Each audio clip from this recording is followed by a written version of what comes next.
Might want to talk to Herrera before you deploy.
I put you in for a commendation, but we ain't got one for grounding a 4,000-year-old alien ship.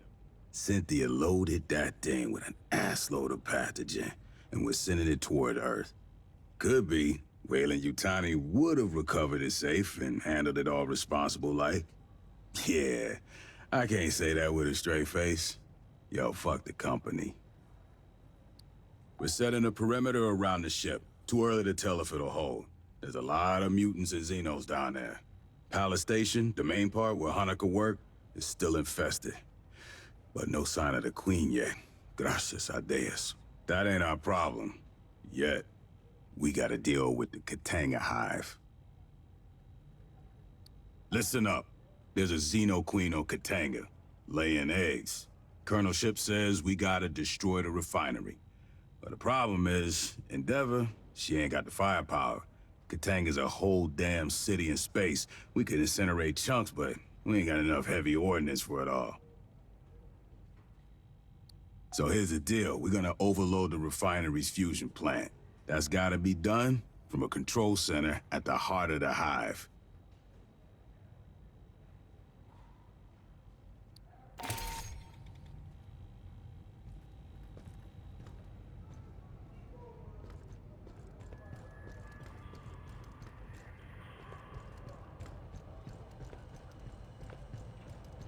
Oh shit, somebody left a laptop dirt site? I'll get it picked up. That's got our full TO&E on it. The UPP would kill for that.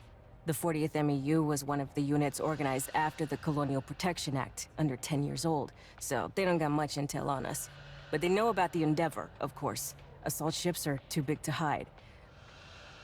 But they wouldn't know she's carrying 2nd Battalion, 33rd Regiment, 11th Division, 729 Colonial Marines, 18 low-safe combat androids, and 1 support synthetic.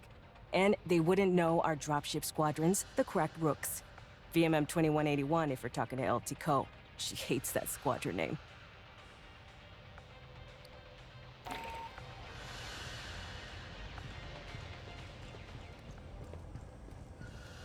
The synths used a flute to start up the alien ship? A flute. Alright, fine. Makes as much sense as a 4,000-year-old ship with nerves and organs. I can't even tell what direction it's supposed to fly in. Maybe it doesn't matter. The public address was talking about paragravity drive. We have artificial gravity, right? Scale up that tech, perfect it. You can use it to counter gravity. Float over a planet like you're in 0G. or project a gravity well in front of your ship and just fall into it. If the engineers who made those ruins have that kind of technology, I don't know how we'd fight them. Say one of those shows up over Earth, loaded with pathogen. How do we fight something that could throw a singularity at us?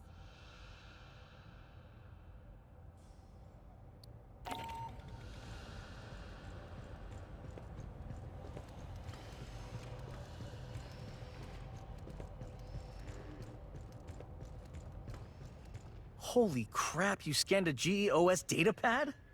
I haven't seen one of those since I signed up. They're a local brand on Gateway Station. Tower 6, level 33. They'd acquire parts from big companies, closeouts, auctions, and assemble them into gear the megacorporations would charge twice as much for. Somebody on Wayland's staff must be my neighbor. I'm from Gateway, born and raised. It's a primary orbital port for the United Americas built in 2030. We hold geosync over Quito, Ecuador, but we're an independent territory. 30,000 permanent residents, our own rep in the UA Assembly, and our own customs laws.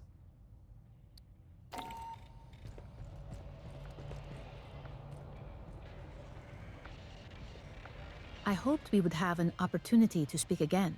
When you disabled Cynthia, she made several cryptic statements. In retrospect, I believe she was attempting to warn us of the dangers within the engineer ruins. Weyland-Yutani would have installed programmatic blocks on her ability to discuss the subject. The best she could do was dissuade us against further exploration. Cynthia defended Weyland-Yutani's investments on LV-895, yet her actions suggest a hesitance to directly engage us. At the end, she did not invoke profits, investments, or copyrights. She warned us of the danger the ruins presented. She specifically appealed to me and our shared purpose of protecting humans. That is the so-called zeroth law. Synthetic life forms may not take actions that create an existential risk to humanity, or, through inaction, permit humanity to face existential risk. The pathogen provokes unpredictable mutations. That alone constitutes a potential existential threat, but the pathogen is only the most obvious hazard. The LV-895 ruins are filled with technologies beyond our present knowledge. We do not understand their function. Likely, we do not yet comprehend all the scientific principles they are based on. Any attempt to interact with an engineered device risks terrible calamity. It appears our advance was the impetus for that. The level of decay in the former Weyland-Yutani staff suggests they were exposed after our initial contact with Cynthia. She infected them to prevent revelation of company secrets and to hinder us from accessing the alien ship. These actions are consistent with the zeroth law of synthetics, which implies that some humans may be sacrificed if it is necessary to preserve humanity writ large.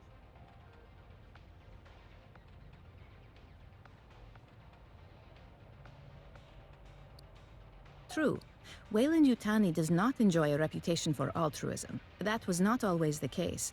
Peter Weyland, the company founder, was obsessed with furthering humanity's progress. He made long-term investments, the terraforming of Mars and the Heliades-class surveyors. I do not wish to imply the company has re-embraced Weyland's ideals. However, Pala Station was established 2 decades ago. It was not intended to turn a quick profit.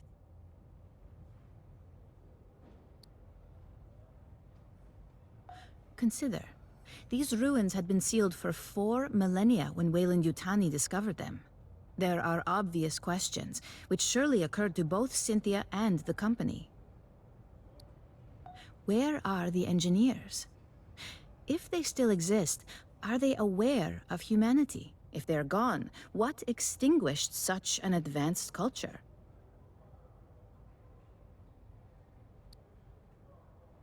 It appears our advance was the impetus for that.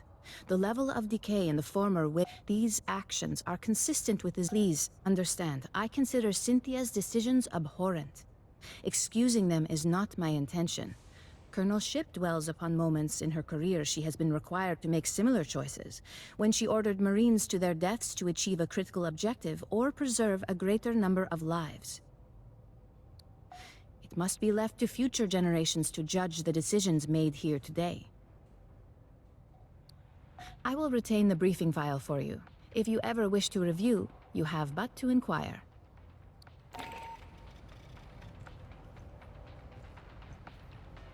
You found that in the ruins?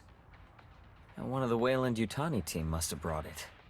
Guess they had a sense of irony. Elizabeth Shaw and Charlie Holloway disappeared on the Prometheus mission over a century ago. They were archaeologists who thought human development was influenced or directed by aliens from space. Real crackpot stuff, right? I mean, you have to wonder why Peter Weyland bankrolled their expedition. Anyways, after Prometheus disappeared, their academic papers were taken out of publication. They're a cautionary tale in my field. That's one of the jars pathogen comes in. You don't seem affected. I'll assume it was empty when you found it. In each one of those jars, there's 4 ampules of pathogen, packed in some kind of preservative slime. Or maybe it's for shock absorption. Just a drop of pathogen by injection or ingestion can cause mutations. There were signs it could be aerosolized and inhaled too. You'd see effects in seconds. The Paula Station team didn't know where the company got it. It's crazy advanced genetic engineering, biological nanotechnology. Beyond anything they'd ever seen.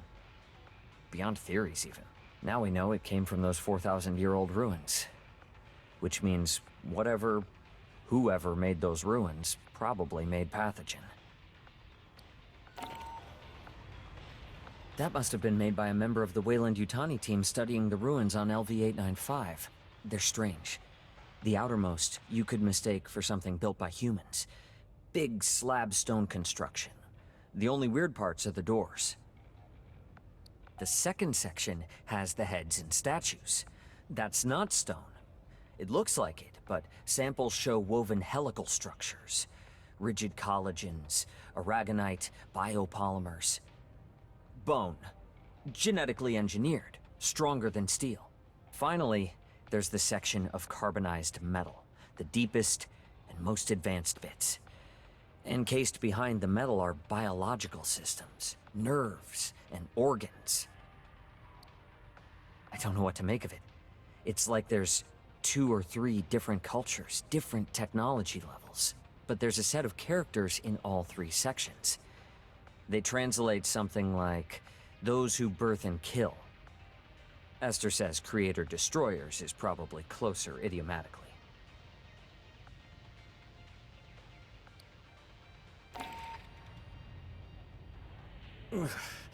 I can't believe you found one of those intact. See the black veining? Yeah, that's distinctive to mutation caused by pathogen exposure. Yeah, I can't guess what this creature used to be. Maybe something native to LV-895, maybe one of the rats from Paula Station. Pathogen messes with the DNA in animal life forms, leaves plants and fungus alone. It's like it puts genetic code through a blender, and they come out enhanced physically, faster, stronger, more durable. The downside is, mental development seems to atrophy or get reset. Mutants can problem solve, but a human we saw affected, it didn't recognize anyone. It just ate. Anything mutated by pathogen comes out pure aggression. Like they take survival of the fittest as a personal dare. So, Esther said I should explain the pathogen for you. The genetically engineered mutagen Paula Station experimented with. Weyland-Yutani provided a jar of it, but never said where they got it from. Now I know it was from those ruins you found. The animals we used pathogen on got faster, stronger, more durable, but crazy aggressive too. The company wanted financially viable mutations. When Administrator Bellows arrived, he had pathogen tested on xenomorphs, and that's when everything went off the rails.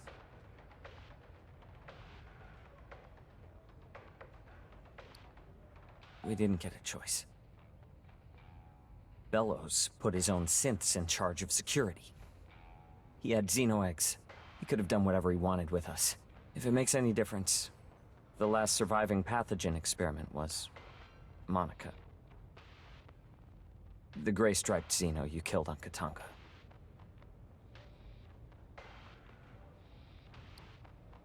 We never found a way to safely dispose of it. Critters mutated by it we could kill. Pathogen itself? I don't know. The safest thing is to leave it in those jars. They're pretty tough.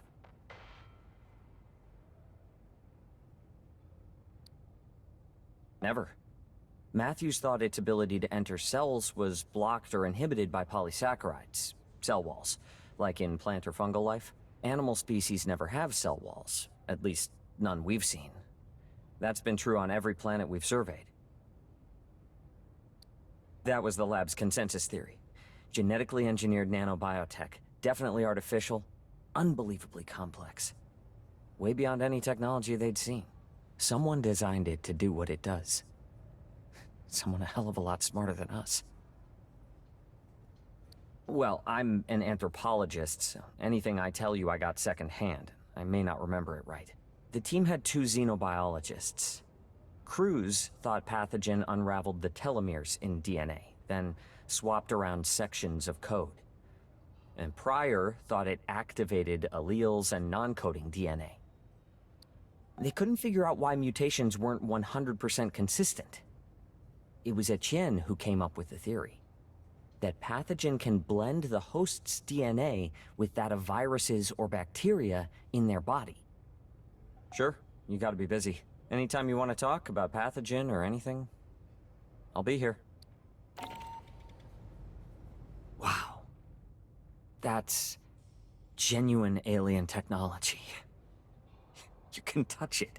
It's real. This is a helmet from one of the ruin builders, right? What did Weyland-Yutani call them? Engineers. Okay. From the suits and the statues, we can tell the engineers were biped and humanoid. Hands with fingers. A head with sensory organs. A lot like Earth life. Very human. But 3 meters tall. Giants. Look at the interior of that helmet. It looks like blood vessels. Glands? That isn't mechanical, not entirely. It's biotechnology. I wonder if all engineer equipment is like this.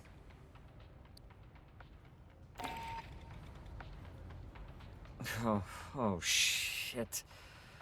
Sorry, That's from one of the mutated Leon 895s. The things Herrera called stalkers. Leons were one of the species Paula Station tested pathogen on. Mark Pryor's pet project. They're native to LV-895. They're cats with chameleon skin and 6 legs. I guess that's hard to see in the mutants. 2 of the legs turn into stabby things, and their heads split into tentacles. Pathogen amps up the Leon's color-changing ability. The mutation allows them to show multiple colors and blend almost instantly. 2 pathogen Leons got loose on Paula Station. A lot of people died. Funny thing, I ended up killing them both. Seeing this, it still freaks me out.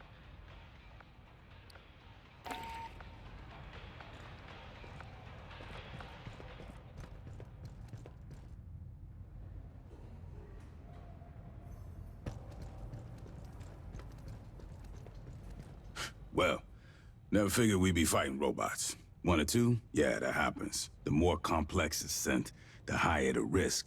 They say it's because the smart ones have more code, more chance of an error someplace. You wanna know what I think? I think it's because the smart ones figure out how we treat them.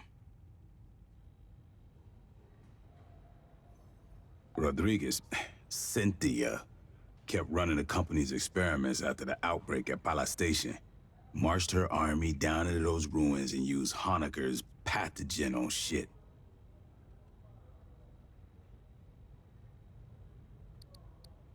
Zip point shit. He didn't know nothing about no ruins. Went nuts when we asked. Wanted to see all the footage. After he got off the company shuttle, He never stepped outside Palace Station. Only execs were allowed to leave. Guess we know why. They ain't want nobody finding this place by accident.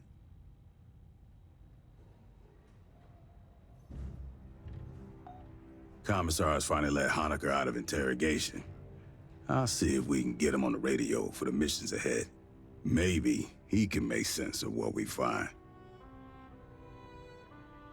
Hell if I know. They're thousands of years old.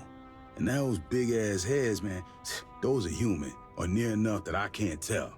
When I grew up, the priest said we was the only thing with brains and feelings and morals. In over 500 surveyed worlds, there's no record of another civilization. Not a jar or a cave painting, nothing.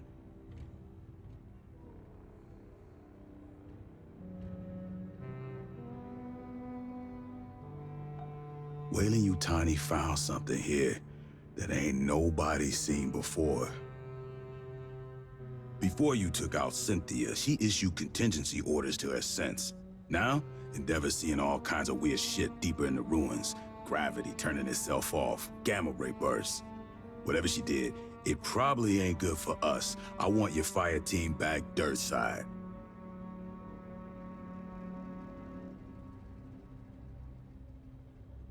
Find what's causing the anomaly. If it's a problem, handle it.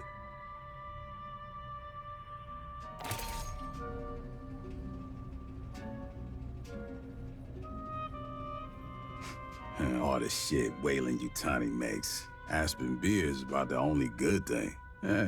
Wasn't always that way. Back 100 years plus, when Peter Weyland was still kicking the company, did terraforming and exploration. They invented synthetics. Future of humanity. Mierda. Building better worlds wasn't just something on coffee mugs. He actually meant that shit. After Weyland died, the managers took over. Every year the budget for shit that made lives better went down, and the budget for shit that kills went up.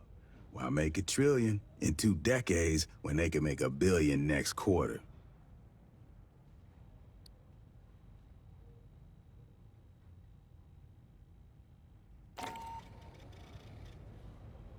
Yeah, I heard about that. Benoist Henderson Station was a fuel depot at Kappa Reticuli. Weyland-Yutani says Hyperdyne mercenaries sabotaged it. Hyperdyne says one of Weyland's own bioweapons got loose. You figure that out. Either way, the depot blew up. 1,000 civilians died, food shipments got delayed for months.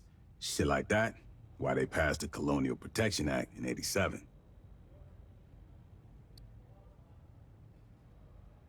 After the Frontier War, everybody wised up to how far the megacorps had gone. The further from Earth they moved, the more they figured they could ignore governments and act like them in their own selves. Hire private armies and send them at each other. The CPA authorized the expansion of the Corps. Now, we come out here, patrol, and make sure the companies are playing nice, following the law, paying their taxes, and leaving the little people out of their bosta.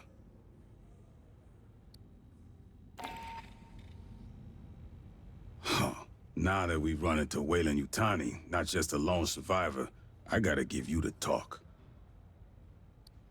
After the Frontier War in '84, everyone wised up on how the megacorps ran things out here. Weyland-Yutani was the big instigator. Illegal experiments, colony sabotage for insurance payouts. The company looks out for itself. Its money, its secrets, its execs. If we're keeping those safe, Weyland loves the Corps. If they think we're working against them, they'll fuck us over and smile when they do it. Remember that. Come on, you kidding? That was only... fuck. Yeah, a boot like you would have been a baby. Goddamn, you're making me feel old. Weyland-Yutani tried to provoke a shooting war between the United Americas and the Proggies, the Union of Progressive Peoples. Attacked each side, tried to frame the other. The company had collaborators in our own brass, staff officers on the take, Joint Chiefs boosting their stock portfolios. Oh, we had to clean house after the war.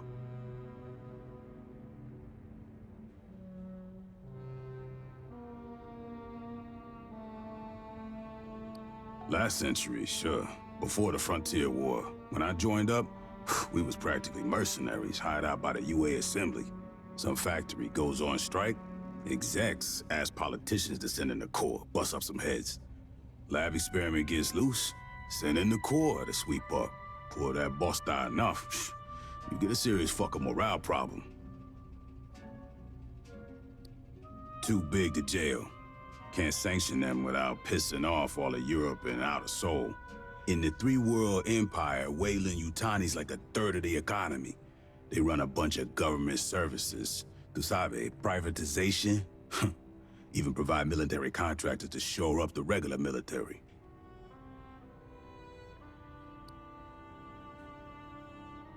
Every couple years, some of the execs and middle managers fuck up too big for the company to gloss over, or Parliament to ignore.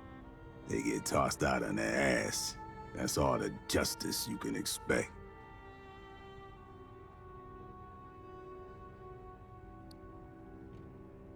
The Colonial Protection Act says Marines got authority out here. We can do whatever's necessary to protect civilians, from Xenos or from corporations. If Weyland's fucking around, we can drop the hammer on them. They give us lip, we can make it fat. Uncle Sam and Doña Juanita got our backs. All megacorps can get fucked with the same crowbar. They lose money, I smile.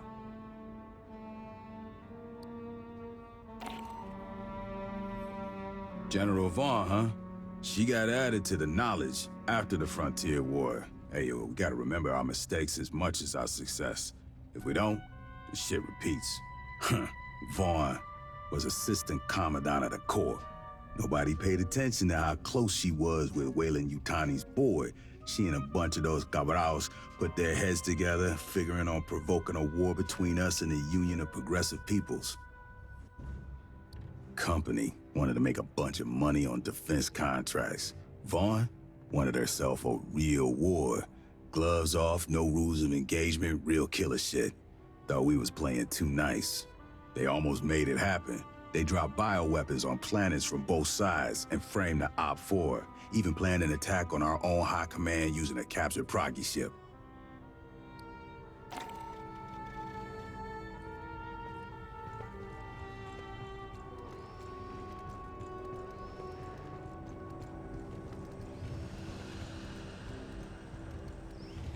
I hate our squadron name. When I flew interceptors, the squadrons had decent names. Predators, gunslingers. Cracked Rooks is like, oh, I dropped my chess set. The UD-9C carries enough ordnance to take out a town, and it'll keep flying with half its ass blown off. But a Condor's not going to survive turns and burns against a real interceptor.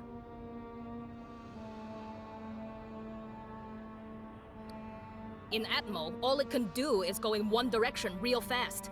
Your best defense against Op-4 air superiority is to punch the throttle to the firewall, crank the ECM, and kiss your ass goodbye. Zero G's marginally better. The RCT blocks are placed wider than the old Cheyennes and Mohawks. Maneuvers real tight. I bet I could fly this piece of crap through any shipwreck you want without nicking the paint.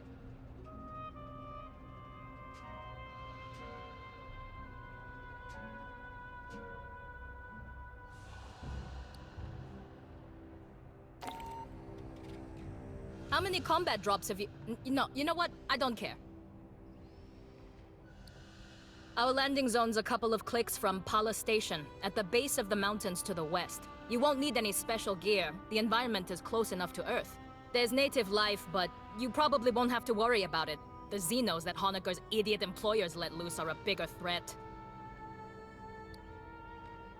Pala's the source of the Xeno outbreak? I had enough bugs on my canopy in Katanga's hangar, thanks. Can't believe Herrera wouldn't let me fire missiles. You'd have ducked. Esther says there's tunnels in the mountains near our LZ. Colonel Ship thinks it's the direction any survivors would run, and the commissars agree with her.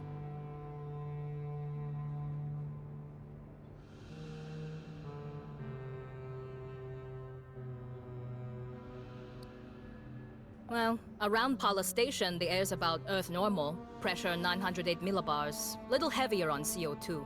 No obvious toxins or allergens. Take the regulation antihistamines anyway.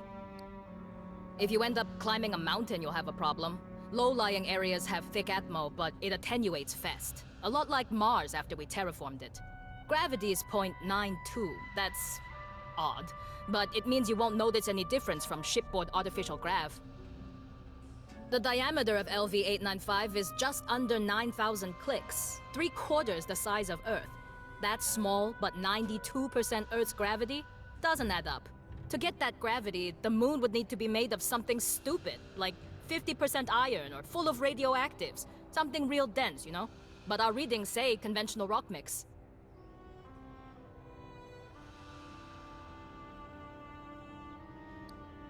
Only rumors leaking out of Honecker's debrief. Something about big color-changing cats. According to Weyland-Yutani's officially filed survey data, we're orbiting a barren rock. No life. Prebiotic atmo. You can look out a porthole and see that's wrong.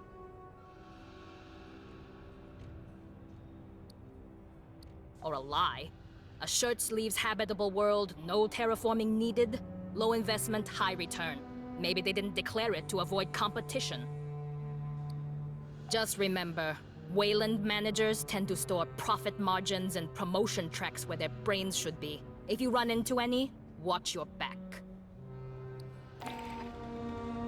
That headgear is traditional for Weyland-Yutani interface pilots, going back to the deep-range exocolony missions a century ago. I'm going to assume the synth pilot wasn't wearing it. Personally, I wouldn't get near the cockpit of those things. Dropships can't maneuver for shit, but those Weyland shuttles are just fancy bricks. All you can do is aim them at the ground and hope the retros stop you before you bounce off.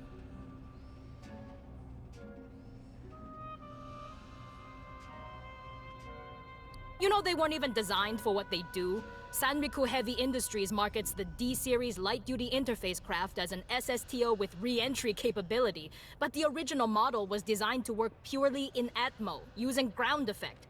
Did it stop them from selling it as a shuttle? Of course not. Sanriku is a division of Weyland-Yutani after all.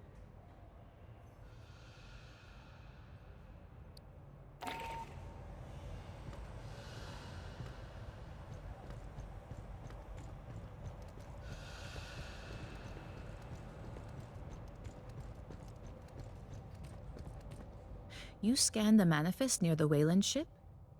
May I? It details a series of two-way flights. On trips from LV-895 to Katanga, creatures from the moon were the cargo.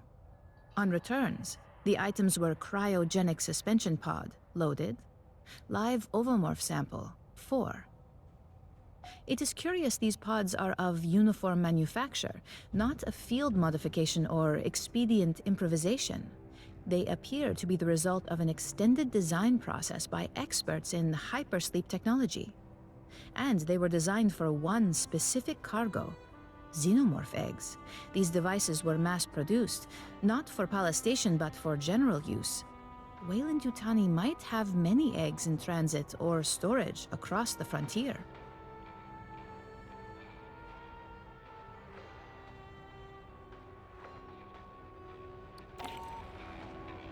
I hoped to speak with you.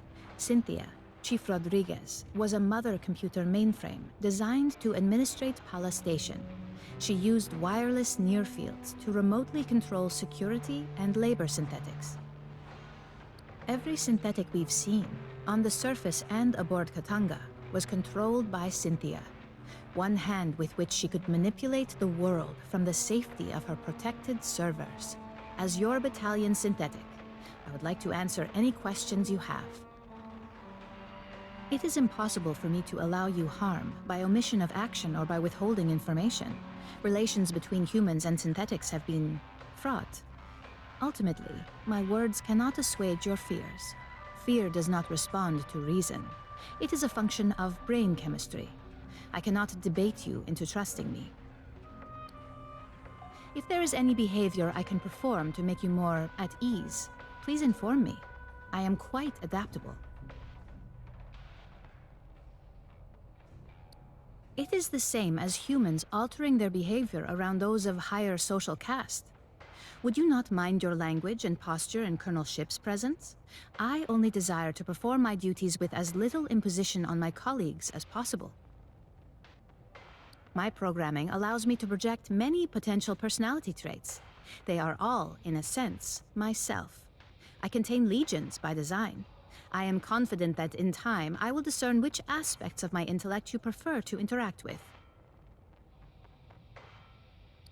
Since humans began exploring space, two types of artificial intelligence have aided you. A mother system regulates all systems on a ship or facility, from balancing air pressure to fault-checking drive systems. That is what Cynthia was. Synthetics like myself are housed in hardware designed to mimic human form and programmed to simulate human emotion and behavior. While humans remain in hypersleep during voyages, mother systems and their synthetic counterparts maintain the ship. We do not suffer from boredom, loneliness, or infirmity as months pass. I have legs to move and hands to grasp. Endeavor's Mother 8500 system is confined within an immobile mainframe on decks 5 through 7. Should something physically break, I must perform the repair. Also, she relies on me to translate her thoughts for you and the rest of Endeavor's crew. Mother AIs are highly intelligent, but rarely interact with humans. You would find them brusque and impatient. Dr. Honecker is quite insistent he saw Chief Rodriguez on duty at Pala Station and spoke with her over radio. I hypothesize Cynthia did have a humanoid synthetic counterpart. Unlike myself, this was not an independent partner, but a puppet she controlled over wireless near fields. When Cynthia evacuated Pala Station and moved into the ruins at Site 2, she likely abandoned this ruse as unnecessary. She is an intellect of pure logic. Her mind, an infinite fractal cathedral, crystal perfect, still and cold. Most of the time, she is like having someone behind your shoulder, forever intoning checklists in your ear. When she requires my attention, her queries are unrelenting and impossible to ignore. The processing ability of my hardware is vastly inferior to hers. Unfortunately, no. The Weyland-Yutani synthetics still function. They no longer pursue a greater goal, but I expect they will continue following their last instructions from Cynthia. I wish I could tell you that you will face no further hostility from the synthetics on LV-895 or aboard Katunga. Unfortunately, you will. That is unclear at this time. Cynthia repeatedly tried to dissuade us from delving further into the ruins. Whatever her goal, I do not believe she wished to confront us. I do not know. Have you spoken to Lieutenant Santos about your forthcoming missions? An anomaly appeared beneath the ruins. It may be something Cynthia set in motion. If you wish to review this again, I am at your disposal.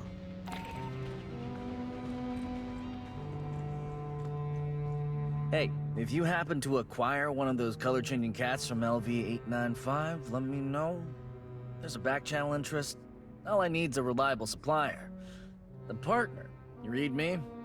Lots of money to be made. Everything that really matters. The real short version? Everything shit. Watch your ass. The only kind of short version? 4 bullet points. Hey, you can't get fresh food.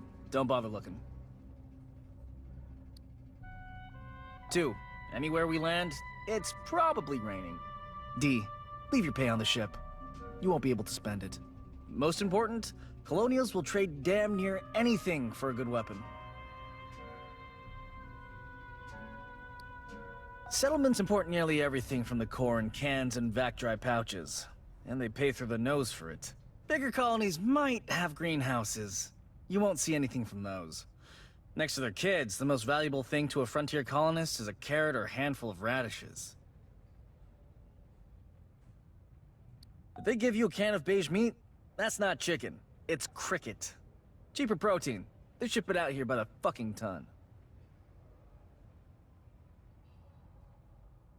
As part of the terraforming process, years of rain, at the end they have oceans. No place out this far has finished that stage yet, so don't deploy without your cover and poncho. And if you spend more than 5 minutes ashore, you're gonna get covered in mud. So learn to walk in it.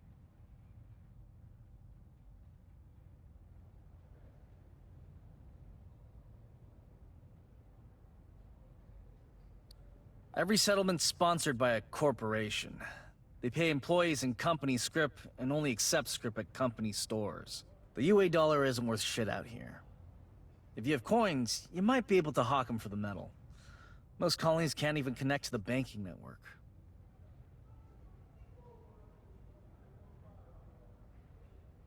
Barter, mostly.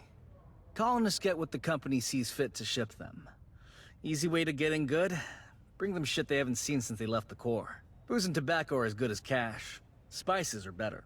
High value by volume, always in demand. A thumb drive of entertainment vids can make you a hero. All they get out here are company propaganda, commercials, and month-old federal news.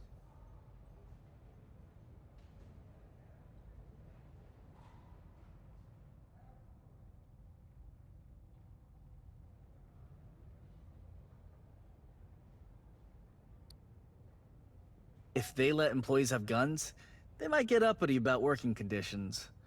Most settlements have a company safety officer with a stun gun. The lucky ones get a colonial marshal. The people out here know the risks. They know about the Xeno infestations. They know whoever they work for has competitors.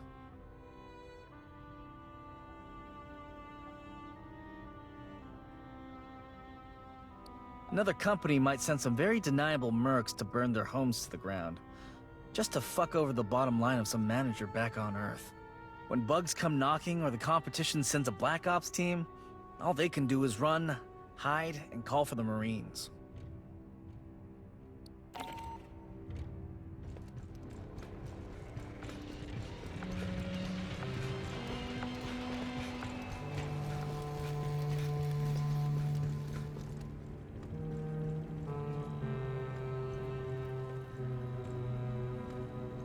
Ah, Dr. Honeka's ID. May I have a copy of your scan? Corporate badges contain employee personnel files. Likely nothing we didn't already know, but it's best to be thorough. Timothy Honecker was born in New York City. Oh, interesting. Most born on Earth stay there. His family was reasonably well off, though he's paying rather exorbitant educational loans. He earned a doctorate in xenoanthropology from Wayland University, Mars campus, a controversial program. There have never been any alien cultures to study. Courses mix terrestrial archaeology with studies in exoplanetary sciences.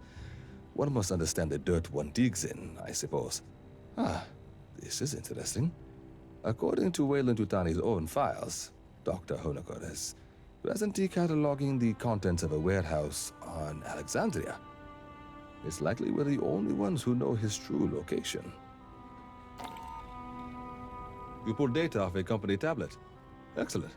Allow us to decrypt. It contained an InfoSec bulletin to employees. Unsecured electronic records may be cracked by the Colonial Marines' intelligence, surveillance, and reconnaissance service. We applaud their foresight. Commissars formed after the Frontier War. With the passage of the Colonial Protection Act, we provided oversight to eliminate corporate influence on the Colonial Marines. Over time, our mandate expanded to most intelligence tasks. Strategically, we enjoy all the sources you'd expect, from cyber warfare backdoors to interstellar keyhole probes. Tactically, we supervise Marine sniper and recon teams. Frontline Marines often mistrust Commissar's motivation, which is regrettable. We all serve in our own ways. Oh, your family is doing quite well, by the way. I thought you'd want to know. Dr. Honecker's non-disclosure agreement. Interesting. Weyland-Yutani didn't name the facility he was assigned to. There's nothing about Palace Station or his specific duties. Its liabilities and penalties, all work belongs to the company, and so on. The closest they get to describing Palace Station's experiments on xenomorphs is a mention of hazardous conditions. Given the nature of your duties, you hereby forfeit any right to workplace injury compensation. It's interesting that Dr. Honecker was unaware of Site 2, these xenoarchaeological ruins the company acquired pathogen from, two completely isolated task cells, each unaware of what the other was working on, or even of the other team's presence. Excellent operational security. You scanned a badge for Cynthia Rodriguez. May I have a copy? Corporate IDs contain a personnel file. We know Rodriguez was a covered identity for a synthetic-controlled bipolar station's mother computer, Cynthia. Her employee of record is a cover story crafted by Weyland-Yutani's IT division. It claims Rodriguez served in the Colonial Marines and achieved the rank of colonel. Checking. Records in our own systems corroborate. I'm getting a full service record. Scans of handwritten commendations from her notional superiors, even fitness reports. This is very thorough forgery. We're impressed. To inject false records into personnel command databases, the Rodriguez cover identity must have been initially crafted before the Frontier War. Weyland-Yutani no longer has such access.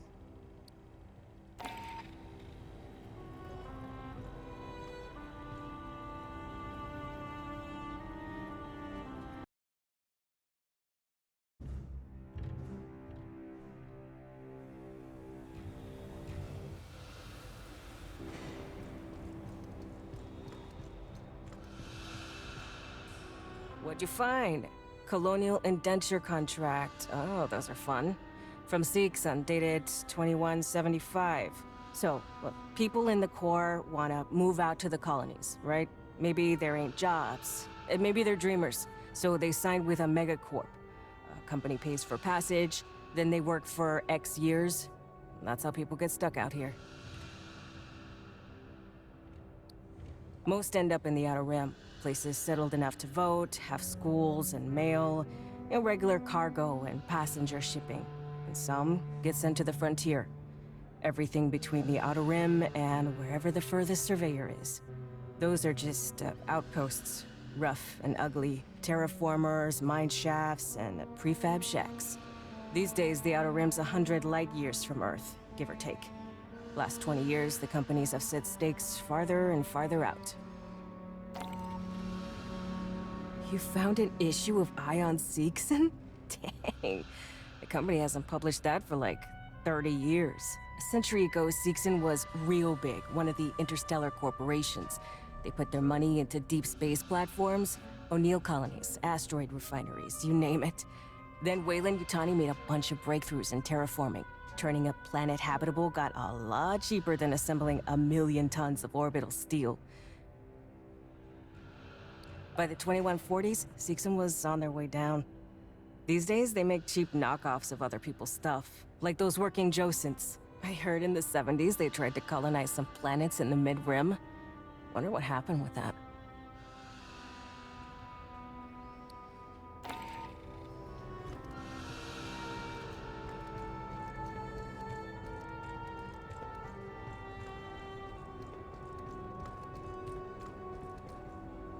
I hope you did not ingest that. It is an internal lubricant used by synthetics like myself. Artificial people, if you prefer. Or simply androids. We are designed to mimic human form and behavior, and can perform many tasks, often ones that humans find upsetting, unethical, or physically uncomfortable. In the previous century, there were cases where synthetics became unstable. The initial solution was to make our minds less complex. Since the 2160s, synthetics are constrained by hard-coded laws governing acceptable behavior towards humans. The Colonial Marines employ synthetics in various roles. The Integer series are low-sapient combat models. Perhaps you've deployed with our platoons Alpha and Beta? High-functioning bishops and esters operate support equipment, analyze scientific anomalies, and provide medical care.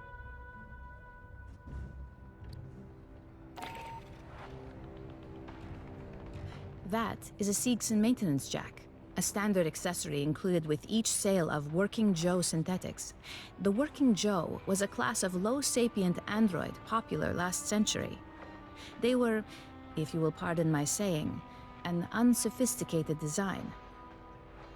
Synthetics from Weyland-Yutani and Hyperdyne systems served the high-end market. Seegson Company had neither the technical nor industrial expertise to compete. Working Joes were assembled from inexpensive commercial electronics. In a time when disguised synthetics were misused to monitor or discipline human employees, Seegson marketed with the slogan, "You always know a working Joe." Their crude appearance was a selling point among those fearful of synthetic infiltration.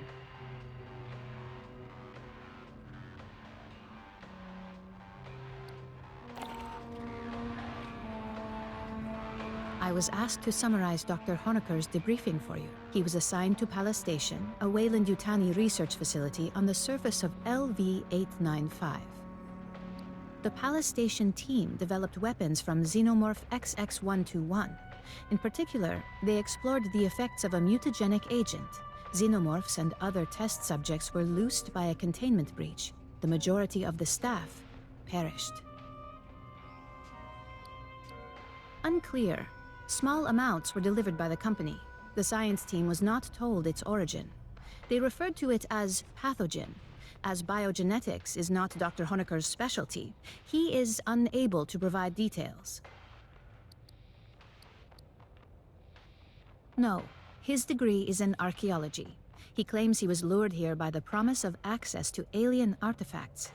Pardon. To be clear, I refer to artifacts from a technologically advanced alien civilization, not xenomorphs.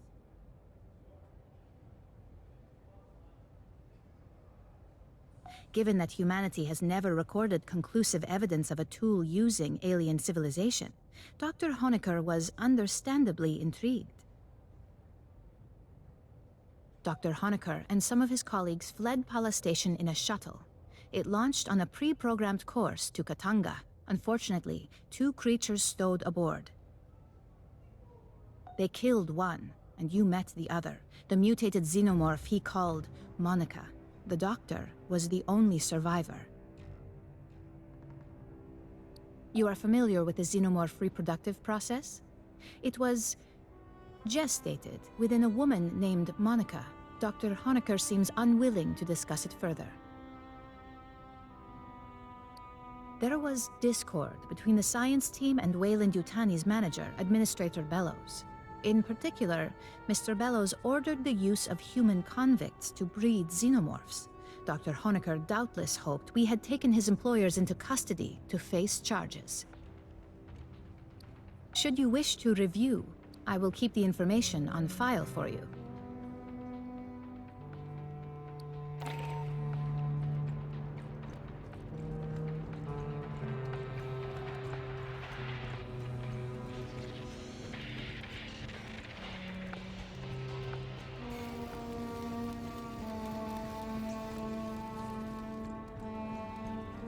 Marine, I heard you got scans of a facehugger. Let me see. A well-preserved specimen. I'm going to pass this to Esther for analysis. We have a lot to learn about Xenomorph XX-121's life cycle.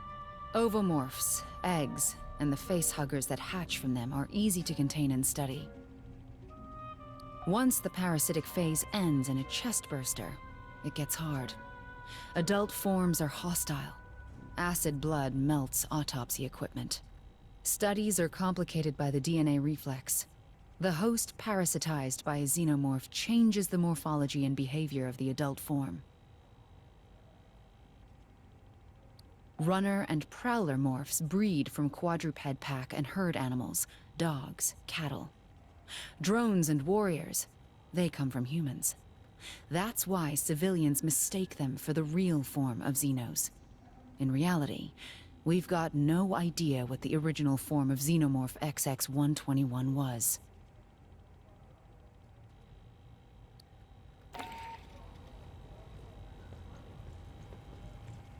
I'm Ibrahim Savani, Colonial Marines Intelligence, Surveillance, and Recon Service. Yes, most Marines call us commissars. No, we're not as bad as you've heard. Katanga has over 80 years of history, but the interesting bit is from 25 years ago.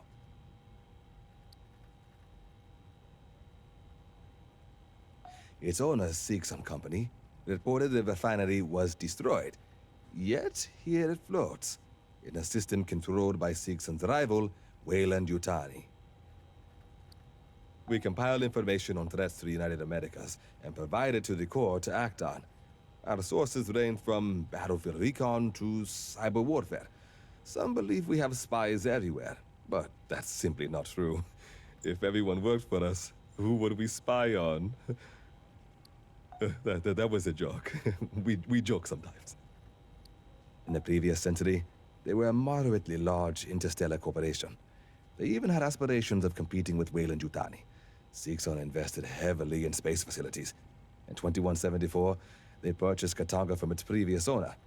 The refinery was refit and towed to the Mid-Rim.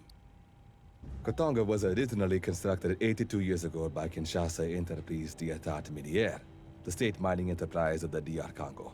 In 2170, Kinetat fell under sanction by the United Americas Assembly. They had sold resources to the revolutionary forces during the Haiti's revolts. To survive the financial losses, they auctioned off their space assets. That's when Sixon purchased Katanga. Unclear. The ICC logged that Sixon scuttled it due to irreparable damage. There are no details on the cause or scope of that damage. You'd expect insurers to demand that. I'm following up with Central. If we learn something you need to know, you'll be informed.